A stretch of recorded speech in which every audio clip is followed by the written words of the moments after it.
Welcome back to Final Fantasy XIV. We are here in the Crystarium. I've seen Glinard has a level 80 quest that shows the Warriors of Light.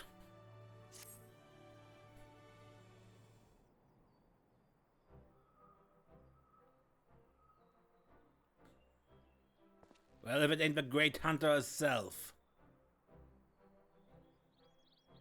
As if you don't know, all four of the cardinal virtues laid low, all with your help. You're the talk of the stairs, Serenia.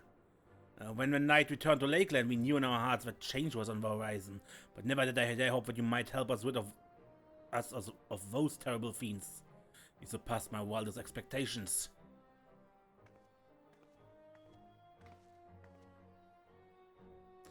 Not mine, Glinard. When I first laid eyes on her, I had an inkling that she was the hero we'd been waiting to come along. Easy to claim after the fact. If you'd indulge me, though, I would love to hear you tell how it all played out. The hunting of the virtues, that is.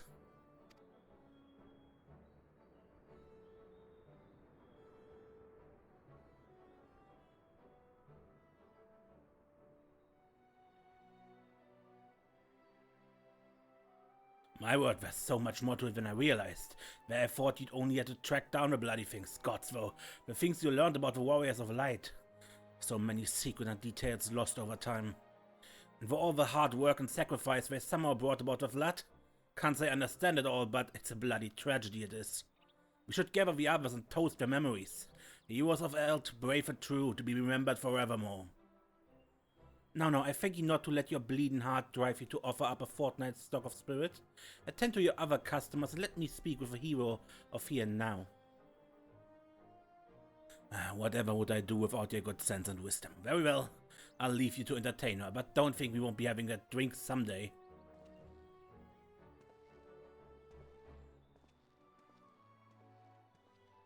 Serenia, I must thank you for sharing with us such incredible tales. 'Tis only right that I repay you in kind. With the ending, that is. With the story of a true villain who towers above the virtues. The devil more deserving of death than any that yet lingers in this world. If your curiosity has been piqued, then meet me atop the balcony overlooking the crystalline mean. I will be waiting there until you do.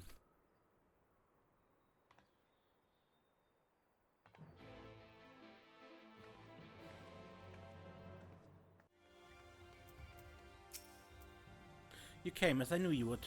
Never met a mystery you could leave enough alone, or a demon that you could let live, am I right? And this demon is undeniably deserving of death, make no mistake. To cut him down would be just improper. The act of a goodly person. And that is just what you are, I can see that. No need to grow impatient or be offended, my friend. But before you pass judgment on this villain, you need first understand their part in everything. Who they were to the fallen warriors of light, for instance. Of course, right about now you must be wondering how I know what I know. What a tavern wench of all people has got to do with any of this. Let me tell you then, I'm the one who brought together the Virtue Hunters. I'm the one who marked you as a potential ally to them and bade you join them in their quests. I alone knew what had to be done, and what sort of sinner would be needed to see this tale of tragedy and betrayal brought to an end. But come, we have many months ahead of us still. To Colusia and the Codger's Cook. I will go on ahead and wait for you there.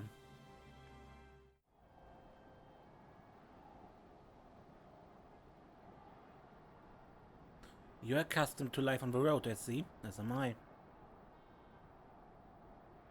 Do you recognize this place? I thought you might. Here is where it all began, where Artbird first met Lamed.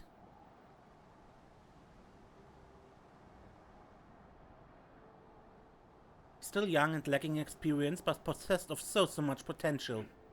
He was in the making. Even then, the keen-eyed could see. They would only fulfill that promise much later, though, after joining with the other dear companions, Brandon and Rendaray.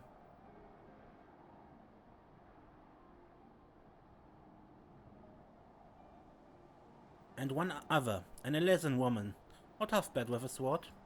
But perhaps you're already asking the question who? There were 5 warriors of light in all, but she would make 6.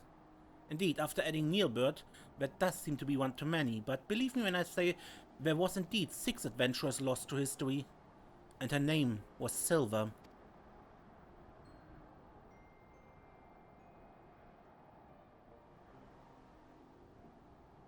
Though I doubt I need convince you of this truth, when you walked in the Virtue's memories, you saw her time and time again, did you not? Then you saw the true villain, the traitor responsible for all their woes. Let us continue the story elsewhere. To Amarang and the Fields of Amber.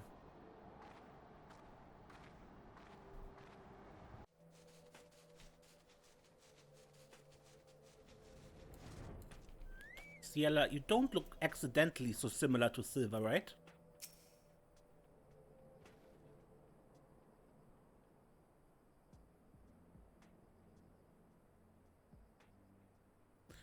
You saw the true villain's face in their memories, and I told you her name in Colusia. But what were her crimes, you ask? Hearken to my tale and you will learn.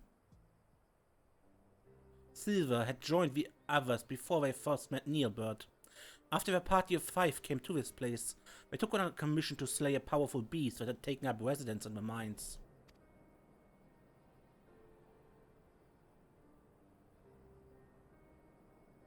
Said beast was believed to be the instigator of ever more terrible tremors, and so time was of the essence. But during the hurried search they crossed paths with their future companion, then a competitor aiming to usurp their prize. After another tremor triggered by the beasts trapped them all underground, they had no choice but to work together to lay it low. But to their dismay, even after its death, the earth continued to shudder violently. As the adventurers looked to each other in confusion, Neilbert strode toward the beast's body and grabbed hold of a curious stone. A stone brimming with untold ether, that he had sought out that he might harness its potential to rescue a loved one lost to the rift.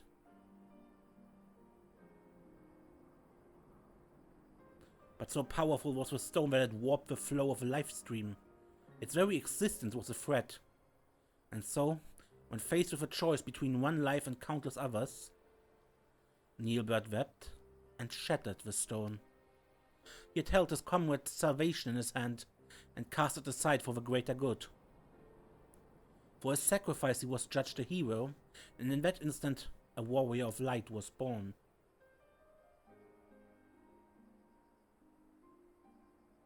In life, Neilbert was a pragmatic figure, whose wisdom and sagacity were admired by all. Little wonder that in death he would retain his virtue.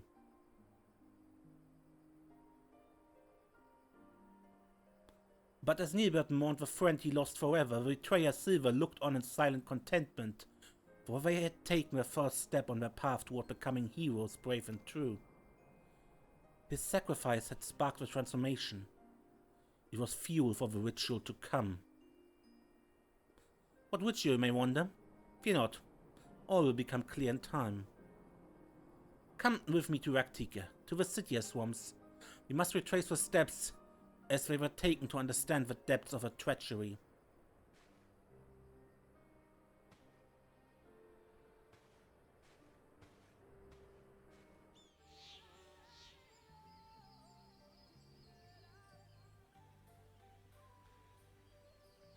This place too is familiar to you, know, from recent days and long since past. After the events in Amarang, Artbert and his comrades grew in fame, spurring others to entreat their aid. The adventurers sought out greater and greater challenges, and in pursuit of another they came to Raktika.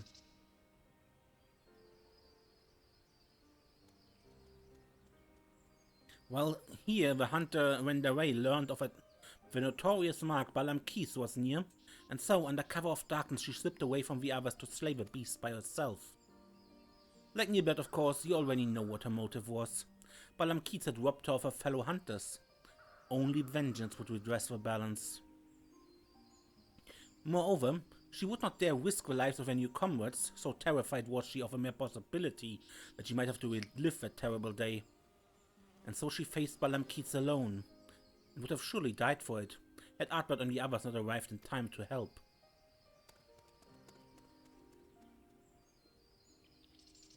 Like Nilbert before, of course, you already know what happened next. For her love, her conviction and her resolve was she chosen by Heidelin. And from that day forward, Wenderway swore never again to betray her comrades' trust, to share with them in the triumphs and the tragedies, to relinquish the freedom she was once held in the highest.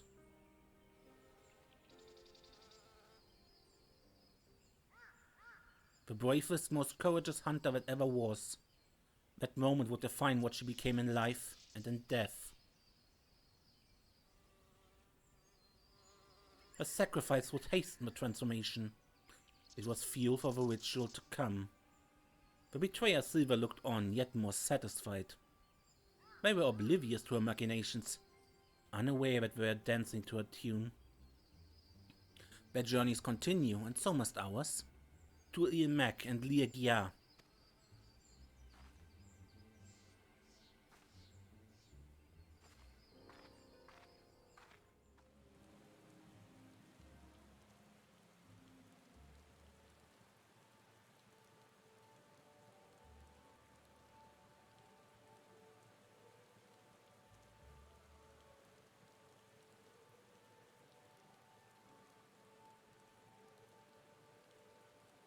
As beautiful now as it was then.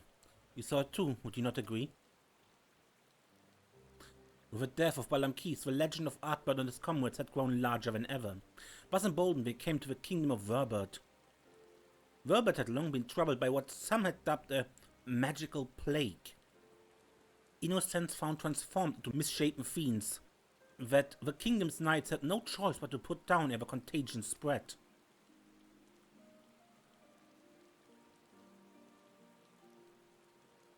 Brenton had been one such knight. In his youth he had served the Princess Soldier faithfully, only to be cast out for a single mistake. Thus did he take to the road where he met Artbird and the others. Having grown stronger and wiser and more respected, Brenton felt it was time to return and redeem himself, and with the aid of his comrades he did just that. Tadric, the court mage, was unmasked as the mastermind of Verbert's misery, and by disgraced knight's blade was he brought to justice. But with his dying breath, Tadric cursed the Princess Soldia, sentencing her to a fate worse than death.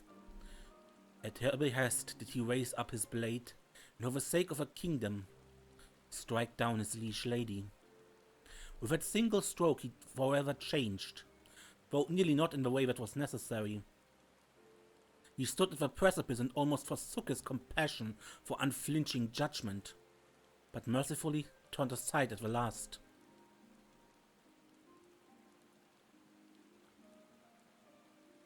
Thus did he find and embrace true justice, that which lays law and heart together and strives for the greater good. 'Tis a long, difficult road from which many stray, settling for simpler moralities, but I would expect no less of a man who became Dikaiosin.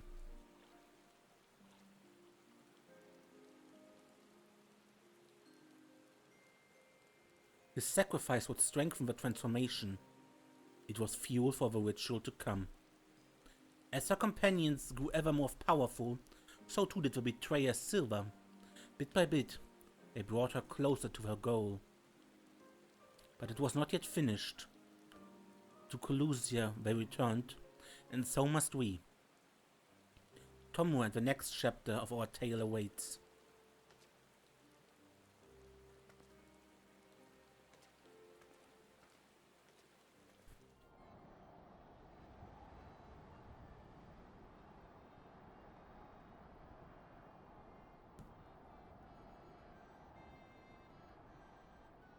Slowly but surely, the adventurers were fulfilling their potential. Word of their deed in Verbert spread like wildfire, and their legend grew ever larger. But for all their success, the fledgling heroes would be forced to endure more hardship and welcome more sacrifice.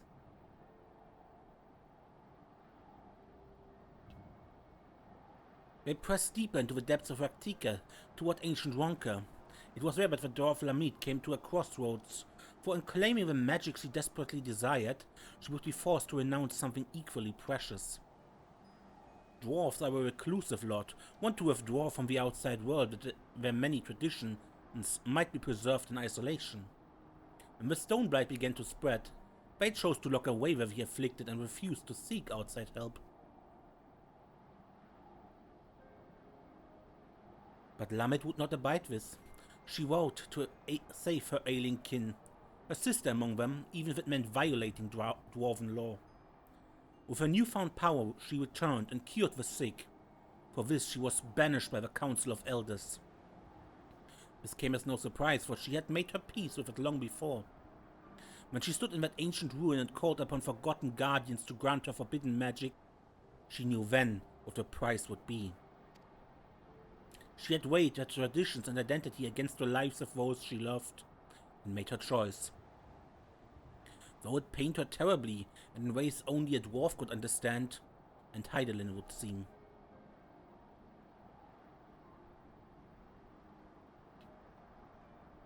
Through hardship and sacrifice was a new warrior of light forged.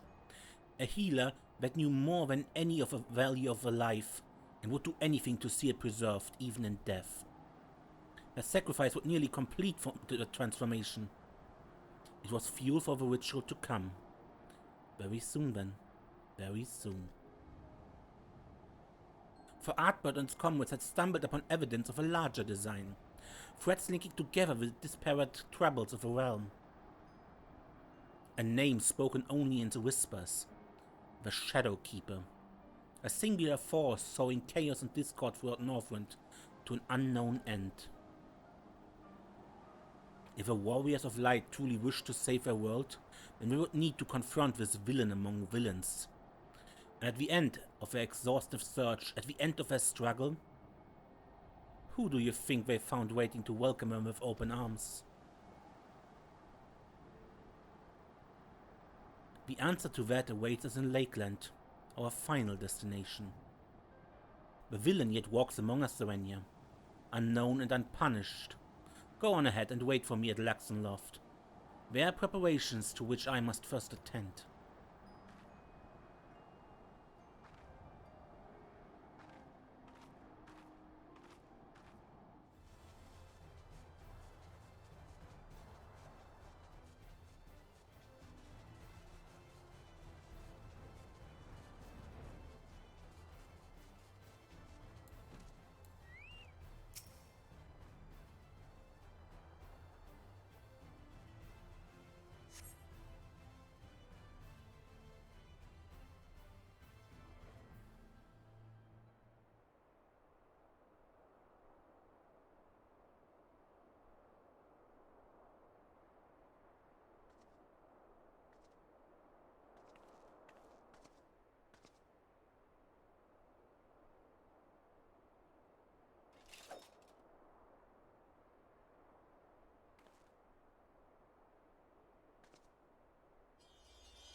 Echo. Yeah, it was clear that it was her, but...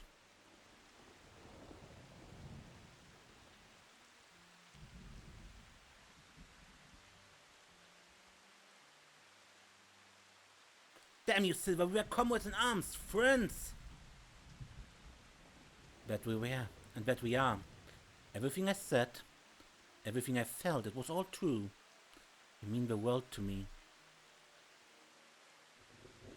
You're a bloody Shadowkeeper, what in the hells was it for?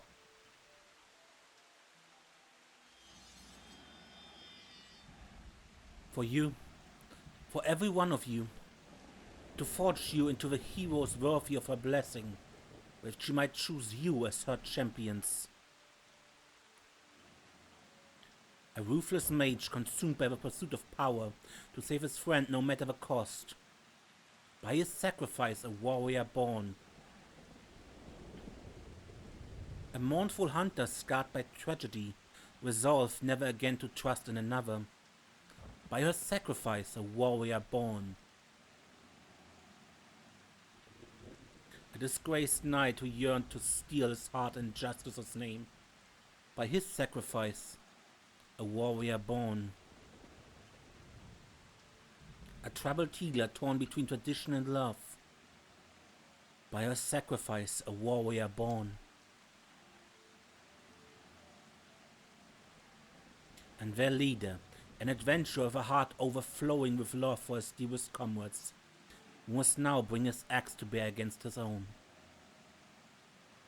By his sacrifice, a warrior born. I am the villain you seek, the keeper of shadows from a world shrouded in dark. By our struggle will the world be shattered and its soul saved. Silver!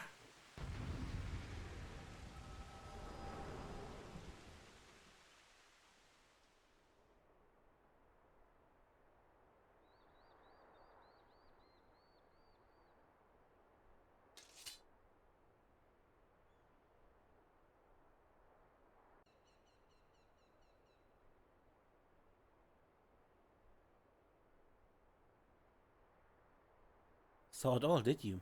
I thought you might. Mother's gift has a knack for showing us exactly what we need to see, if not what we want to, or when.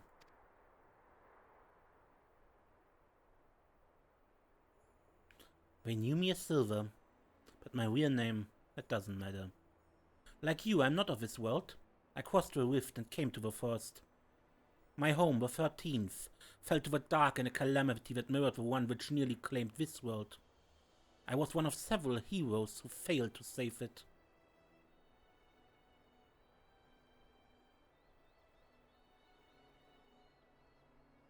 The boy who knew Kalai, I've glimpsed him in your memories. He was a friend. Like him, I heeded the words of Yastians, and, that I might redress the balance, I chose to come here and hasten a rejoining of worlds. A shard subdued by dark demands a mirror of blinding light. Primordial forces will strive to achieve equilibrium. But there was a solution.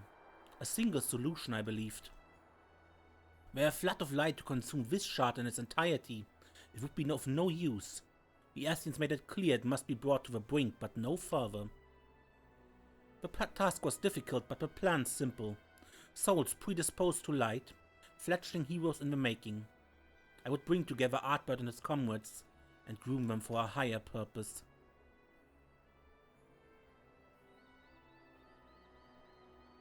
I would play the part of comrade and guide their cause, all the while laboring in secret to pit stronger and stronger enemies against them. Until finally, once they were warriors of light, brave and true, I would reveal myself as a warrior of darkness and extinguish their radiance forever. Thus would this world be primed for a rejoining, and the source for a calamity. The Ascians who called themselves Mitron and Logrith were confident would succeed, and indeed, Artbert and the others rose to the occasion, as I knew they would.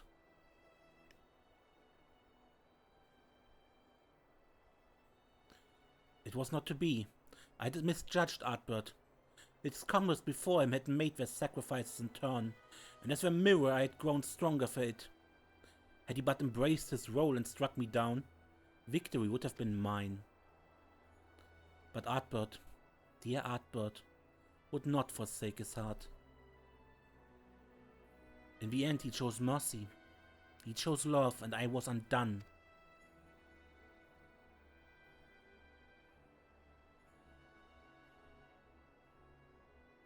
The rest you know. He sought out Mitron and Logrith and granted them what he refused me. They accomplished everything they set out to achieve. And then the flood came and washed it away. In the wake of my betrayal I would look on from the shadows and reflect on my many sins as all fell to ruin. The night death then and now, perhaps ever after, as a fragment of my essence endures. But then, one day years ago, my fallen comrades rose again as the cardinal virtues.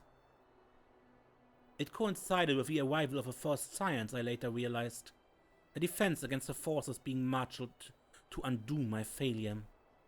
I can but assume the Ascians planted the idea in Warfrey's head. They were his creations after all, and with their graves in Yulmord one territory, it was doubtless a simple matter to have their bodies exhumed and prepared. Who I am to speak, you may think when I say this, but when I saw these abominations he had wrought in their image, I was filled with such despair, such anger. I cannot unwrite the past. My soul is stained with blackest sin, and I will not pretend that it can ever be otherwise. But this act, this I could not ignore. If the Ascians were going to such lengths, then surely others would cross the rift in due time. And so I hatched a plan. I would assume the guise of Ciella, and as her take up residence in the Crystarium, where I would take measures to bring together the most ambitious of adventurers, individuals driven by more than mere coin, virtue hunters. That way, when the enemy of the Ascians feared more than any came to the first, the stage would be set. They would join the hunters' quests, and together unmake war-free simulacra and lay their souls to rest once more. And so he did, Serenia. The virtues are no more, but the one ultimately responsible for their creation. The devil who set them on their doomed paths lingers still. You know all there is to know of the heroes who saved the world. The truth I kept hidden in the shadows is yours, and there's no more secrets to share. And so I ask you now to grant me that which Artbert could not. Death. You still have a duty to others. No, don't do this. Don't you spare me like he did. How can you stand there and say I deserve to live, knowing everything I did, the lives I destroyed, the chaos I wrought? The Warden's pale in comparison. Surely there's no greater villain than the Shadowkeeper. Death is no comfort for the living.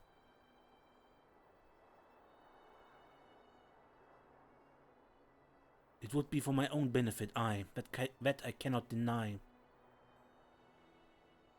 And if I'm to indulge in one final act of selflessness, you'll make me do it myself, won't you? Make me confront the cowardice of it, the ugly truth that I'd rather run away than try to seek atonement. Perhaps I may yet find purpose in preserving my comrades' legacies, and helping others to understand the sacrifices that make them true heroes.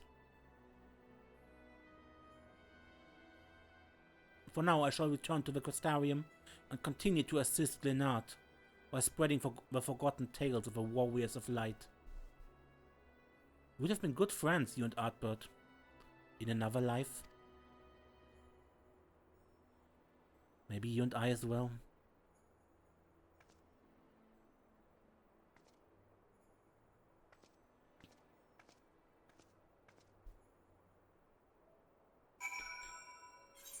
And return to the Crystarium.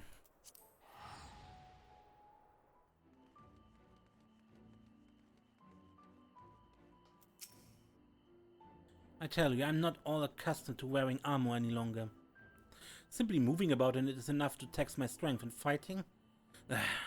Any one of Captain Lena's recruits could probably put me flat on my back. Fortunately, I needn't rely on my sword to spread the truth of my fallen comrades' deeds. Only words and the passage of time will see their legacy redeemed in the eyes of the people. Thank you for accompanying me on my journey of remembrance, Serenia. May your deeds ever be remembered and celebrated, as all heroes deserve. Tales be told. Living memory. Okay. Yeah, that was Ciella's story and the mystery behind the 6th comrade who wasn't part of the Warriors later.